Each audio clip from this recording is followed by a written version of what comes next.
Without transmission lines in rural communities, kids' futures are dark. We are bringing the lights. Good morning, everyone. We are the QUT College of Excellence. Today we'll be pitching a solution to rewiring Australia, specifically the misinformation surrounding the transmission lines. To give some brief context, Rewiring Australia is an exciting initiative transforming Australia's energy sector to more renewable energy sources. The project will require 10,000 kilometres of transmission lines across Australia's coastline. To achieve this in the most effective way, the project will require the support of local communities to create a partnership and allow lines on private property. Next slide. Based off research, we understand community support is hindered by misinformation. We found that misinformation stems from limited trust in organisation, challenge, or the process. We've also found that mistrust is a result of a lack of a relationship between the organisation, or at the very least, a lack of a good relationship between the organisation. This is why we pitch that the fundamental and primary step be to address this relationship between the community and the project. We acknowledge that as individuals, we all approach a challenge with slightly different values and concerns. Using behavioural theory, we have identified three key personas that undermine this misinformation. Firstly, we have the voice of the people. This is a community-oriented individual that, funded by the status quo, their value is the community. Next, we have the old schooler. This person doesn't really see the value in changing to a new system and would rather have it all left in the current system that it is. This stems from bias of cognitive dissonance and hyperbolic discounting. Finally, we have the family leader. This person, funded by confirmation bias, is fearful of the future. They're fearful of their future, they're fearful of their children's future, and they're fearful of the future of the land in which they hold. Using social support theory, we identified key needs of each personas. So in recognising and developing these personas, it was really important for us to recognise that, yes, these are personas that we have grouped these populations into, but it's really important to recognise that these are people too, and that there are people behind these personas, and that the fear that they have is real. So in research, we found that the family leader was the most prominent one in the population, so that's the one that we targeted the most. So the barrier that they are fearful for their family, fearful for their health impacts, fearful for their community, that it is valid. But we also recognise that this is from misinformation. So we recognise that this misinformation needed to be addressed, but due to the gap in the relationship and the lack of trust, we wouldn't be able to target this head on. We had to first address the relationship to mitigate the effects of the backfire effect. So just being really mindful that if we had have come in straight away, we would be dealing with effects of possibly people cementing the belief that they already had instead of successfully targeting the relationship. So instead, we approached their barrier. Their fear is real, and we believe it too, but just a little bit redirected. So we've taken this fear of the health and redirected it towards a understanding of fear for their children's future.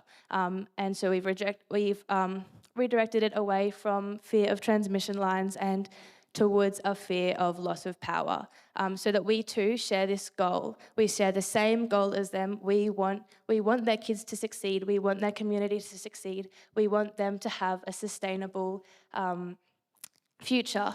So we have built a relationship with the community that is independent from our immediate desire of the transmission line and based on our shared goal. And so to do that, we have introduced the Keep Our Lights On Festival to really reiterate that we want to keep your lights on for your kids, for your future, and that we support them. And so in building this relationship with them, we have that area of trust, that avenue of trust, so that we can really reinforce and target the cycle of misinformation and disinformation in these communities perpetuated by these personas from an avenue of trust.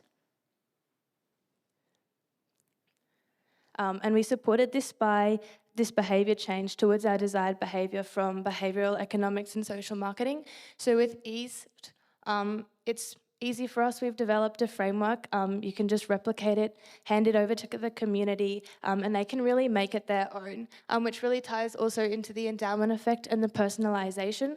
By allowing them to make it their own and do with it what they want for their community, we really see them really enhancing the value and what they get out of it to really help them meet and understand our shared goal. Also targeting loss aversion, that we're really reinforcing loss of power rather than like gaining of the transmission lines. Socially, we identified in this persona that there are network and emotional needs in the social support theory, and that they do need tangible resources. So we have offered this social space for them to meet these needs that we identified in a way that they need it. And time-wise, we would suggest implementing this, if possible, 6 months before transmission lines are beginning to introduce, so that we can really build the relationship of trust. Then we can begin to mitigate the cycle of misinformation so that we can get people on board with the introducing of the power lines. Using social marketing, we've got the hugs, is really the incentivizing people to come in, join our goal, join the relationship with us, and then with this hug, we can then begin to nudge people towards correct information, away from cycles of misinformation and disinformation, so that we can really all get on board our shared goal. Thank you. So now we've taken you through the theory of everything. Let me take you on a journey of logistics. So the Keep Our Lights On Festival is a cost per unit festival package for communities to run the festival in their own unique way. Now the package is based on the Victorian Regional Arts Fund budget model, which sits at around $12,500 per festival. I know that seems low, almost too good to be true, but it is true. It's been done before and it can be done again. Now this is a very replicable framework. We provide information on catering, funding, information resources, branding, entertainment, occupant scaling, capacity. We've even thought about a few incentives, 5 festivals for 50K. Maybe we throw in gifted donations to sweeten the deal. It's all been thought of. So as I said, the budget for this is around $12,500 per festival. Considering the total budget for this project is $20 billion, that sounds pretty reasonable. And to show good faith and to build a good relationship with each community, the first festival we throw will be on us. And there's an opportunity to continue the good relationship with communities using the loop model. And again, to make it profitable, every festival after the first one, we will transition to a ticket sales model. Using the rule of reciprocity, the community members will feel obliged to return the favour. They want to come to the festival in the next year. They'll associate the good feelings they feel at the festival with the transmission lines. Now, this positive relationship allows for the cycle of misinformation to be broken with the correct information, which is exactly what we want and what we stand for. A well-informed community reduces the spread of misinformation.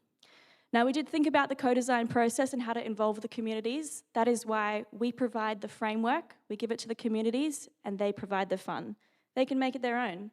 Again, this idea is very easily replicated for continued application. V2G Technologies, Community Festival.